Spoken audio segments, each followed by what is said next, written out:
Good evening. I'm Dennis Archer, guest host tonight for this fourth special edition of Detroit Black Journal, City for Youth.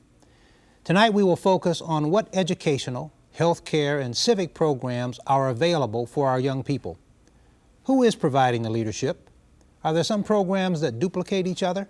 And what programs, from the viewpoint of our guest, are the most effective? Joining me in the studio is N. Charles Anderson, President and CEO of the Detroit Urban League; Ron Hall, Assistant Vice President, New Detroit Incorporated; and Lynn Smith, Director of Detroit City Council's Youth Advisory Commission.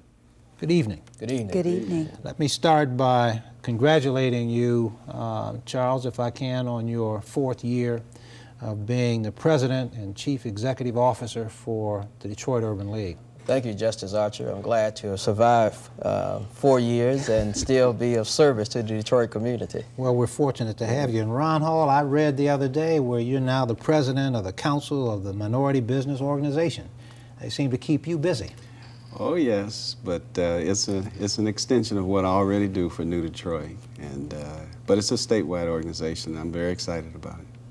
And the person who we focus on right now, Lynn Smith, we may come to you as a director for the Detroit City Council's Youth Advisory Commission. You must have your hands full given the problems that we have today with our young people. Just exactly from your point of view, what's going on with our young people? What kind of educational and healthcare and civic programs are there in the city of Detroit, and do you come into contact with any of them? Yeah, quite a few. There's so many. I would say hundreds. We do research on the programs, agencies, block club, churches, et cetera, that provide youth services in the city of Detroit and the metropolitan area. And there are hundreds of programs out there for youth. I think one of the major challenges is helping people to find those programs within their communities. I think many times there are smaller programs that are effective but are underutilized because they're just not known. When you take a look at somebody like, let's say, Warren Connor, they have a program for young people that, much like Project Reach, for example. Right. Youth on the Edge. Youth on the Edge, where these two individual neighborhood and community organizations seem to provide training to young people to teach them how to deal in adversarial relationships so that they don't wind up fighting each other. How do you find out about these kinds of programs? How do you promote them? How do you talk about what's good and what's not good? Well, I think that certainly the Youth Commission office is one resource that people can call to find out more about them. Many of the local newspapers, community newspapers, list the various programs that are available.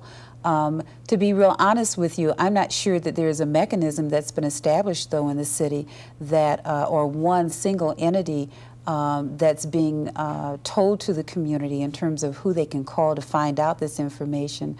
And certainly that would be, I think, a need for the Detroit community to create and identify that one entity that people can call. Well, we've got representatives here from the Detroit Urban League and from New Detroit, and obviously from our city.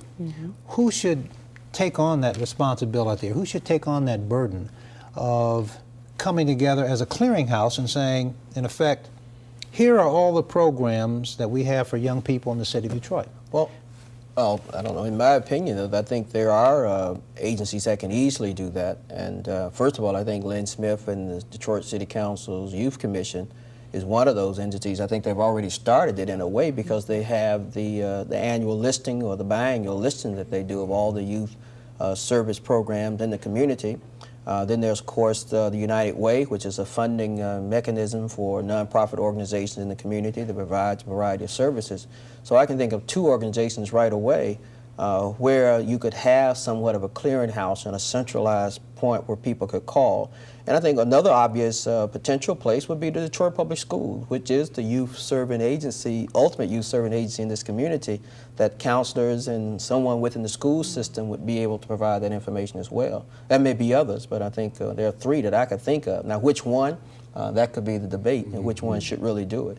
Lynn, what about the city? I mean, it is a repository, I would think, for everything that goes on inside the city. Somehow, through the network of 9 outstanding members who serve on our city council, they certainly have great staff. They're all out all over the place, and people can call in to our city council and share with them what new programs are being developed. Yeah, what about absolutely. your commission? Also, the Youth Commission office, we found over the years, and we're kind of new, the Youth Commission was established in 1986. So people are beginning now to become more familiar with us and the kinds of services that we can provide. But we get information all of the time of new programs that are cropping up with new kinds of services within the community. And we do maintain all of that information on computer. Certainly we are an entity that can provide that information to the general public. We also have what we call our Youth Yellow Pages, which is a resource directory that we distribute throughout the Detroit community. We're in the process as of right now of distributing some 10,000 copies, hopefully by the beginning of the year. That lists in, I guess, about 9 or 10 different service categories, services that are provided for young people and their families. And I can't, I think I have to emphasize the connection and the importance of families when we talk about youth services, and certainly in Charles and the strides that Detroit Urban League has taken to emphasize the importance of the family and the family network. All of that is important when you talk about youth and children and adolescents. Jobs are important to young people. Ron Hall, in your capacity, both either as Assistant Vice President of New Detroit or on your new responsibility as serving as President for the Michigan, or for the Minority Business Organization, what's being done for our young people that might be able to provide them job opportunities, or rather job training? I mean, so much has been said that some of our people, young people, when they come out of high school, for example, are not really ready to join the workforce and need some supplemental job training. What's being done, if anything? Well, New Detroit has a summer youth program that we coordinate every summer, where we hire quite a few youth throughout the city and place them at nonprofit organizations. And heretofore now, the state of Michigan has underwritten quite a bit of that program. Of course, it was cut this year, and so New Detroit did an outreach to the corporate community asking for donations so that we could employ our summer youth this summer. And it was a very successful program. We employed over 200-300 students this summer. I'm aware of a few other efforts coming down the road. We plan to do it again this coming summer, and we hope to have a greater impact and a larger outreach. Hopefully Engler will see it in the new budget to restore the monies that were available for the summer youth program. We are now facing, inside the city of Detroit, the kinds of budgetary constraints that, because of our state not having the kind of dollars, so we are advised to provide additional funding to the city as they used to before, and so much so that we now have a number of people inside the metropolitan area of Detroit that now have had their general assistance cut. What, if anything, is being done to provide job opportunities part-time for our young people throughout the school year, for those who could work a couple hours to help supplement either the loss of income from their families, or is this something that ought to be explored? Well, probably, Justice Archer, maybe something more to be explored. I think what's happening is that you ended up with young people and adults competing for the same jobs that are available. For example, we're working with organizations to figure out how we can come up with a mechanism to provide transportation to where jobs are, for example, which is a major impediment to some people to get to work. But the thing I really would like to make a point of is that when you talk about young people and the idle time that they have, I think young people can learn a lot of experiences, not necessarily just by jobs that pay money, but through volunteerism and taking advantage of opportunities to come in contact. We know that 80% of the jobs that are available at any given time are never found through advertising in the paper. But if you are a volunteer and you're improving your job skills and you come in contact, say at the Urban League, we've hired people who have been volunteers. I've gotten jobs personally that's a direct result of my volunteerism. And I think when you have time on your hand and you can find, quote, a mentor or someone who would be willing to bring you into their office for a couple of days, in the law office or in the offices of the Urban League or down at the City County building, and learn some skills, when you get ready to look for work, you can put that on your resume as something you have done. And I think that young people need to be encouraged to do that when the job market is not necessarily wide open to them. You raise an interesting point. One of the things, if I've heard it once, I've heard it maybe 8 or 9 times in the last week or so, and that is our young people seemingly are more takers rather than givers.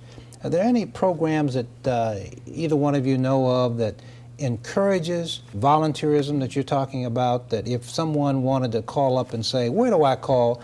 I've got a son at home who is 15 years of age or a daughter at home who's 15 years of age, and I want her to be able to start giving back to our community. Well, what church group, organization, or who is handling these kinds of things? I'll start by saying that for us, for example, we have something called the College Club, which is the young people between the ages of, well, let me say 9th through 12th graders. And in that, we encourage volunteerism as well as a number of other things that we do with them, like SAT preparation and ACT test preparation, a number of other things. But volunteerism is something that we try to stress upon them. I know New Detroit has the Youth Caucus, and I think that's something that happens with the young people within the Youth Caucus. And I'm sure that somehow or another through the City Council Youth Commission that there's another place for volunteerism. Lynn may be better able to say if there's one place where you can call, but I recall that even schools used to have a provision that young people had to do 200 hours, and that there were counselors within the school system attempting to help facilitate young people finding places that they can do volunteerism. Lynn, anything come to your mind? Yeah, there are a number of ways that young people can plug into volunteer programs. One resource to get more information is through the United Community Services Center for Volunteerism. And they do have a youth entity of that center that focuses specifically on youth and youth activities. United Community Services also has a volunteerism program where they're working with a number of young people in the metro area doing volunteer service throughout the city. There's the American Red Cross, which has a very elaborate volunteer program for youth. Not only in terms of plugging youth into volunteer experiences, but also provides various kinds of leadership development program. The Chamber of Commerce most recently started a program for young people that's similar to for youth that's similar to the Chamber's adult program, and I'm trying to think of the name of it. It escapes me right now. So, and that's just I've got one to stump all of you. I've got one that'll stump you, maybe. I hope not.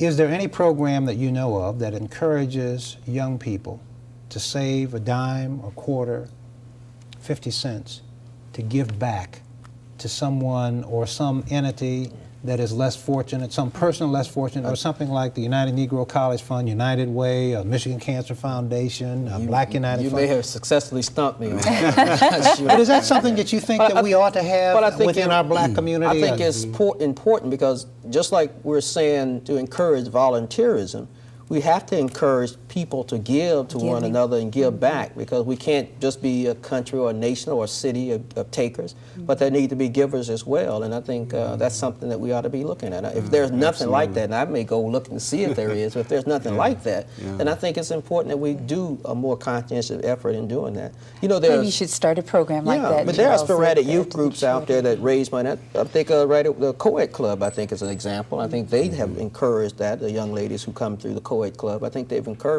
that. And there may be even some encouragement among the AKAs and the AFAs or the young youth groups that they have within those sororities and fraternities. But if they're there, we need to figure out how to make them spread to kids all over the city. Well, I'm sorry, go ahead. I'm aware of a program that Junior Achievement is attempting to bring in kindergarten to second grade, where they're going to begin to introduce entrepreneurism to the youngsters at an early age, to get them to begin to think about becoming their own bosses and getting into business. And perhaps I can talk to them about adding that as a component to their program, that in addition to that, they need to think about saving and put something aside and giving back to the community. I think that's an excellent idea. I do too. Given all of the problems that we're having now and the need for self-help, it occurs to me that my grandmother used to say, charity begins at home. Exactly. And Absolutely. of course it says in the Bible, the Lord helps those who help Help themselves, themselves, don't you yeah. know? And so if we begin at an early age learning how to give back, that might help. Well, I think we have the power and the ability to do a number of things within our own hand, and sometimes we lament and cry about problems more than we do thinking about how we can overcome these problems. Even if we talk about the GA cuts, I think what's important is that we don't help people buy into this helplessness, that if we try to start looking for ways to help the people who have been affected by GA cuts, to maybe find the employment programs or to find the training programs or to find the mechanism somewhere so that they can try to do some things to help themselves. I think people want to help themselves, Justice Archer, but I think the problem is sometimes people who have run up against a brick wall so often are discouraged and don't feel like going out there anymore. We had a debate recently about the unemployment rate from Detroit, and the MESC figures indicate that it's only 8.9%, but we know that once a person's unemployment benefit runs out, they somehow or another are dropped from the unemployment rolls and they're not counted anymore. But people just get discouraged, and we need to figure out how we can encourage them to get back into the job market, whether it be youth or older individuals. Charles, let me take a moment.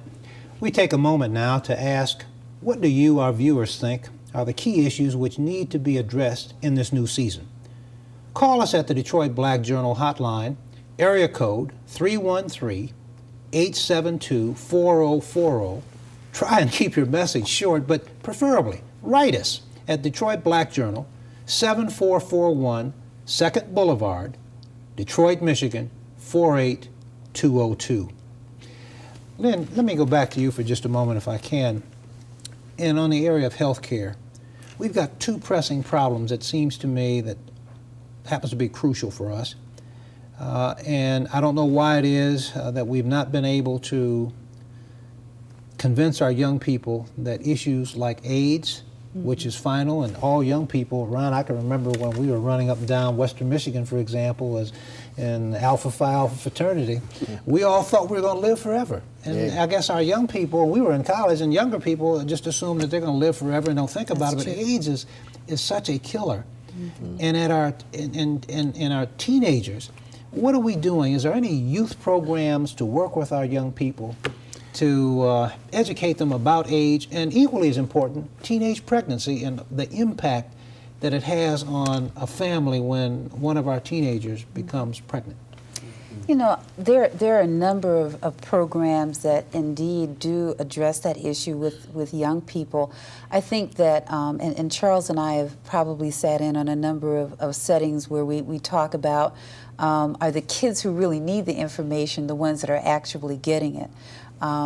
Kids that are already in programs are receiving the information, but the average kid out in the block, the average young man that's hanging out in the corner or on the basketball court, are these the kids that are receiving the information? I think that maybe what we need to be doing is looking at a more creative way of communicating to that segment what the problems and the ills are in the area of AIDS and just sexuality, I think, in general. Yeah, I think even the male responsibility programs, for example, that exist in Detroit, the Urban League has it, New Detroit has it, Project Mist. There are a lot of male responsibility programs, but part of that is teenage sexuality, and it's not just talking about male responsibility, because when the Urban League got this program started years ago, it was all directed at male responsibility as it relates to pregnancy. Most of the programs that existed in the 70s and before were directed at young ladies, but as I always say, there was a scientific study done, and people discovered that when a girl gets pregnant,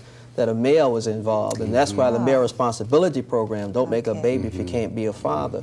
Those kind of programs exist. I think the Urban League, the Girl Scouts, and the Boy Scouts, and a couple other organizations, Detroit Public Schools, just collaborated with a project to work with fifth graders in at least five, I think it's five Detroit Public Schools, elementary grade levels or middle school levels, to talk about teen pregnancy and the issues of sexuality and diseases and all those types of things. So there are a lot of things happening. Even in our substance abuse prevention programs, we have something at the Urban League called Life Power.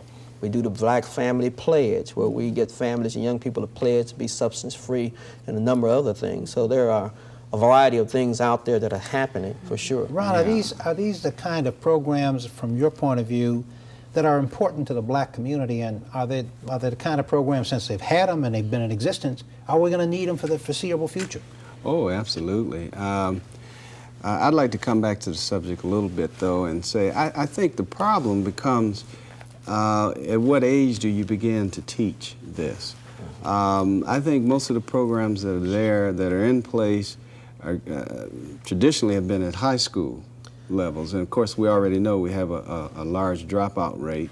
So the folks that drop out aren't getting the message, and they're the ones that we're having the problem. And the kids are Absolutely. exposed to the other side at a much earlier age than we were, too. Exactly. Yeah.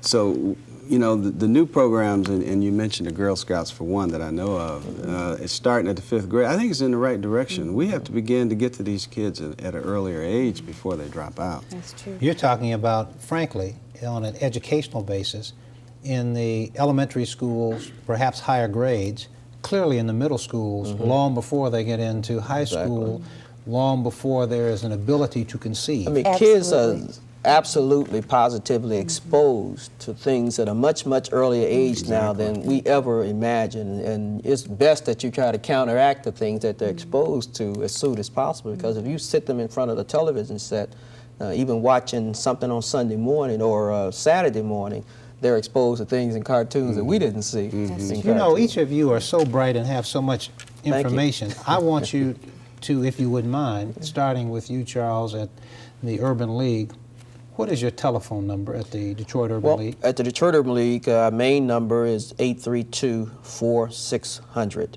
Let's slow it down. 832-4600. Okay.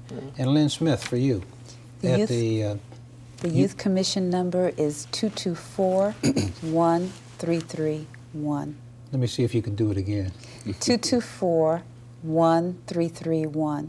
And at New Detroit? Ron? And New Detroit's number is 496-2000. 496-2000. And of course, we have a male responsibility program that really reaches down and mentors young teenagers, beginning male teenagers, black male teenagers at 13. So we think that's the proper thing to do, and of course we certainly stress responsibility as in terms of protection and what young males ought to be doing, their responsibilities. Let me try this one on you. There's some thought that perhaps we've got some outstanding school buildings that house our beautiful children, whether they're in elementary schools or junior high or high school. But in particular, let's say our elementary schools. What would you think of perhaps extending beyond school hours the use of our elementary schools for something organized? For example, organized recreation. I think any use of public schools beyond the school day would be an absolute improvement, because these are buildings, much like some churches, that are used at a certain period of time. For the rest of that time, they sit empty. And when you think about community centers closing, for example, or where do children go after school, to be able to stay in an organized environment like a school building would be an absolute improvement and a much improved use of a public facility. I recall a time growing up, not Be too nice, long ago, be nice. where in fact I think every school in the city had an after-school program of some fashion, whether they provided recreational activities or arts or discussion groups or whatever. There was something that was offered in every school, and I think certainly that is something that needs to be looked at. Northern High School that's being funded by the Kellogg Foundation. Kellogg, if you don't know, has made a 20-year commitment to the north end of Detroit, specifically Northern High School and its satellite feeder schools. And they've initiated some after-school programming at Northern, not only during the week, but on the weekend for their elementary and their junior high feeder schools. So, what about, Ron, community health centers? I know that I think Henry Ford Hospital has a working relationship, for example, with Northwestern High School, and I believe there might be a component in Northern Hutchins as well. Hutchins Middle School and Northern. What about community health centers? I mean, we've heard so much, for example, about our young people in our elementary schools who have not been immunized, for example, measles, mumps, diphtheria. I mean, life-threatening kinds of diseases that if our youngsters catch them, I mean, measles, I mean, it can cause a devastating problem. What about bringing in some kind of health clinics or community health base inside of our community neighborhood school? Oh, without question. I'm hoping that they're doing that now. I mean, I think that's the whole idea in beginning that program. We just need more of it. That's the problem. We have so many needs here in the city. I think it's happening too, and as Ron indicated, you hope there's more of it. And I think we have a superintendent, for example, in the Detroit Public Schools now who is open and willing to listen to all these types of suggestions and figure out better ways to use community schools.